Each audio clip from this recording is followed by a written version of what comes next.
Okay, everybody. Today we're going to take a look at a cleric deck that I made. There's a lot of different cleric decks out there. This one centers around one card. Really, I centered it around two cards. One being Conclave Mentor. Basically, it allows you to put an extra +1/+1 counter on a creature when it gets one. So, how do we get those +1/+1 counters, right? There's a couple ways to get them. One is with this cleric, Luminarch Aspirant. At the beginning of your combat, you put a +1/+1 counter on a target creature. So she's on the board and she's on the board. We're going to double them up. Second way to get counters. With this cleric, whenever you gain life, you put a +1/+1 for the first time. Whenever a cleric enters the battlefield, you put a +1/+1 counter. So, needless to say, he'll be doubling up his +1/+1 counters if you throw clerics on the board. This one, Hallowed Priest. When you gain life, you put a +1/+1 counter on Hallowed Priest. So, when you throw Hallowed Priest down and he's on the board, we're going to trigger a +1/+1 counter. Impassionated Orator. When another creature enters the battlefield under your control, you gain 1 life. So when you gain life, it gets a +1 counter. It gets a +1 counter if it's the first time. It'll trigger each other, right? Trigger. All clerics. These are all clerics right here. 1 cleric, 2 clerics, 3 clerics, 4 clerics, 5 clerics, right? We got more clerics, because this is a cleric deck. Archfiend Vessel. Everybody knows it. It's from M21. When Archfiend Vessel enters the battlefield and if you cast it from anywhere like your graveyard, you get to create a 5/5 black token creature with flying. Pretty nice. So I like to just throw him out there so he dies so we can get him back. How do we get him back, you ask? Well, 2 ways we're going to get him back. One is with this cleric. Yep, everybody, another cleric. This cleric, when Orha, Skyclave, Hierophant, or another cleric you control dies, return target cleric card with lesser converted mana cost from your graveyard to the battlefield. So, if he's on the board, and one of these bigger token clerics die, we can cast him out of our graveyard, and it'll create a nice little demon. Okay, the other way is with this. Luras of the Dream Den. I chose him not to be a companion because we need some higher casting spells and creatures. Obviously, he's a 4, and Banishing Light is 3. So, instead we'll put him in our deck, and what happens is when it's your turn, you get to cast 1 card from your graveyard that's 2 or less. So, any of these can be cast from our graveyard 1 time each turn if Lurrus is on the board.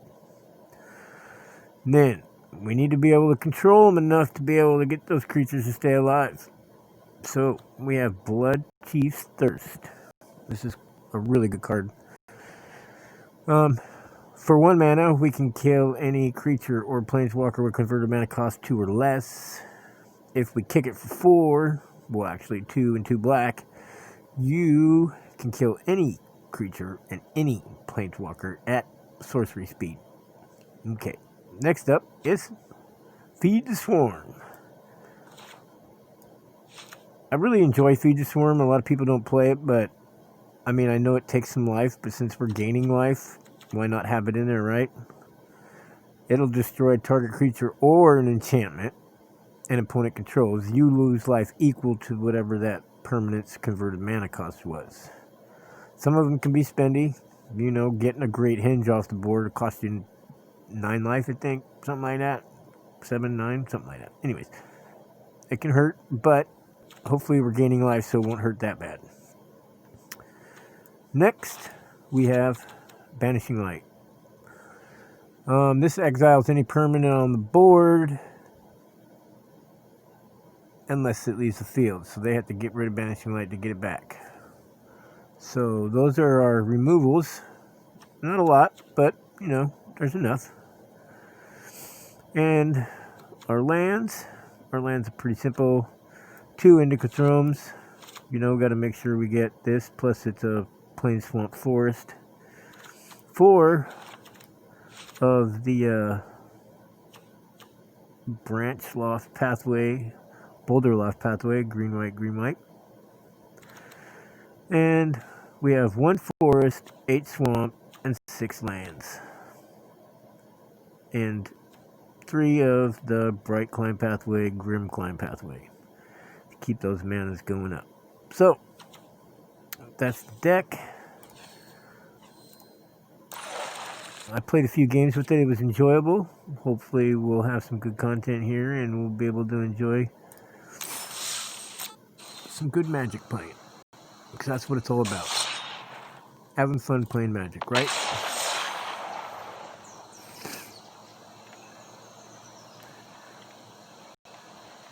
I don't consider this deck to be able to play on the ladder.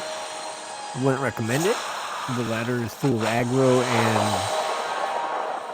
a lot of, what do they call it? Damar control right now. And this deck will just get ran over. But it's fun to play outside of the ladder.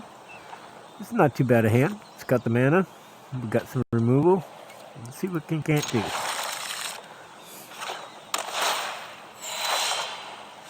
Nice.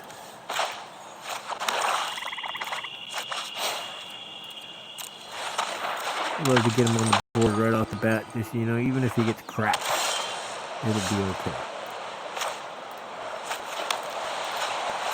We'll start getting our triggers going.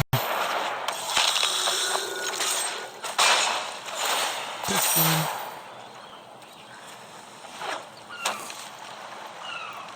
I think it's important to get a Skyclave Mentor on. He's going to kill us. Or he's going to bounce us. Oh, he's going to... I don't know why he did that. I'm not sure why he did that. But anyways, let's go ahead and get another counter on it. Trigger. Trigger. That'll give us another trigger. Bing, no more triggers. Okay.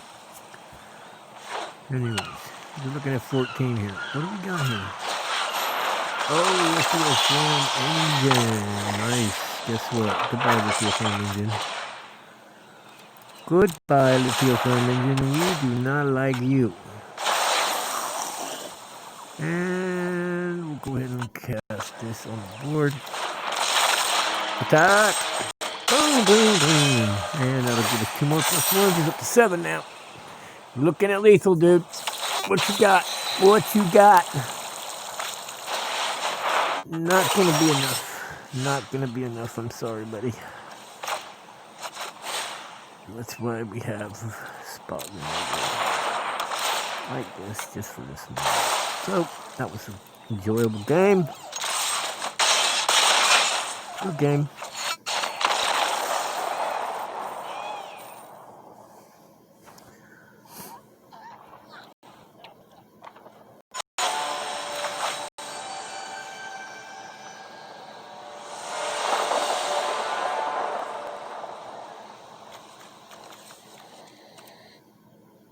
It's a hand. Got potential. We've got potential. We got potential.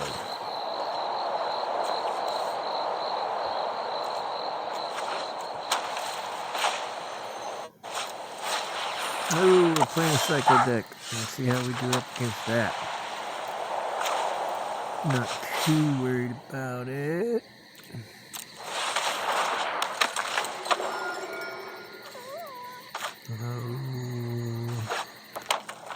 Yeah. Nice. Well. Okay, let's go ahead and get this on board. Get rid of this guy. I really don't like him.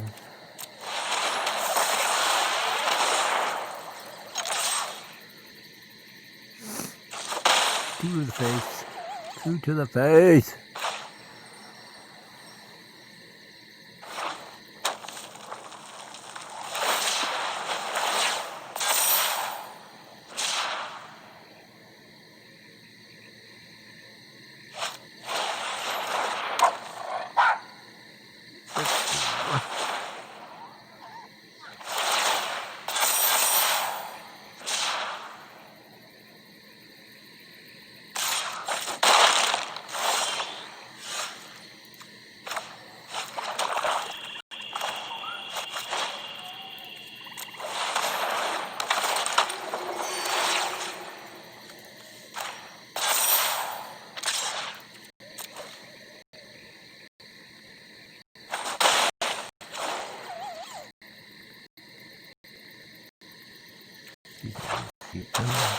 Nice. Cycle. Or we gotta put a lifelink counter on somebody. Oh, it's not one of those that clicks on.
Ouch.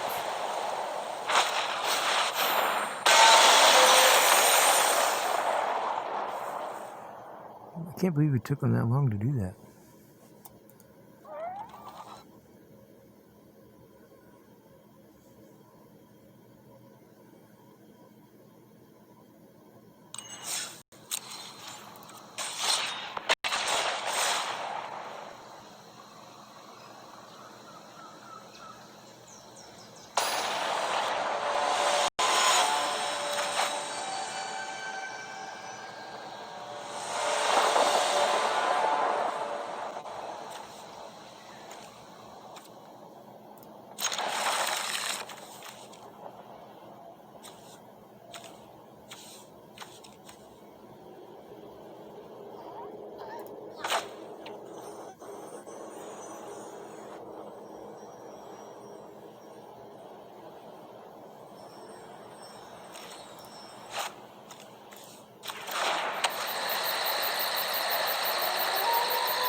interesting. I was thinking about making a blue-white deck that brought that back. Because it gives you a good blocker. Well, I guess you scry 2, I guess. Oh, 2 to the bottom. Interesting.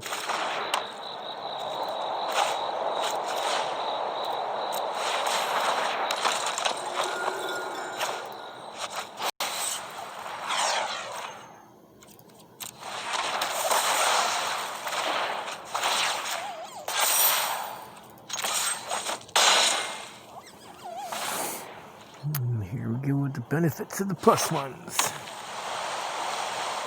What's gonna do when it comes for you? Gambling suit. Interesting.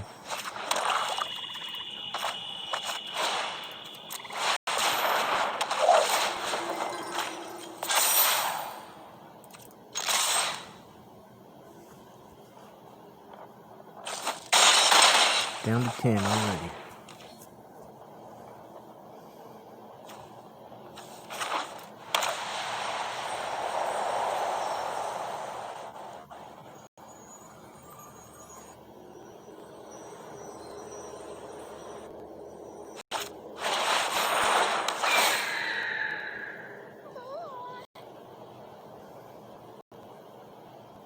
Come on, dude.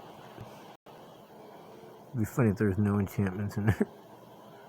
You'd be like, triple. Oh, ECD. Nobody. Oh, he can take that out, I guess. In the process, you're going to lose a couple creatures.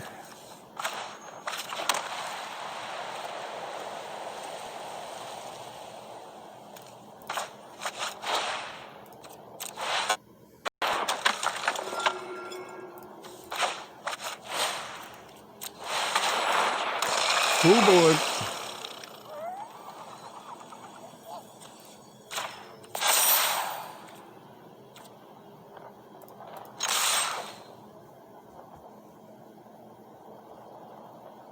Come on, block that. Doing this. Then he's got to choose whether I get to get it back or I'm going to take off the 5/5, I would think. But he's looking at lethal right now, so he's got to block. Block 1, block 2, block 3, block 4. Yeah, I'm going to take that. No, weird. Oh, okay. Interesting.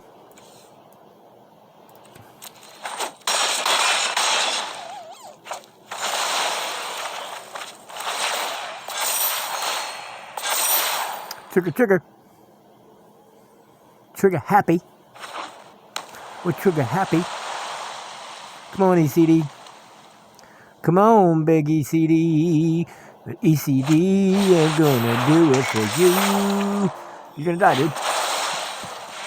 You don't have enough blockers. Good game.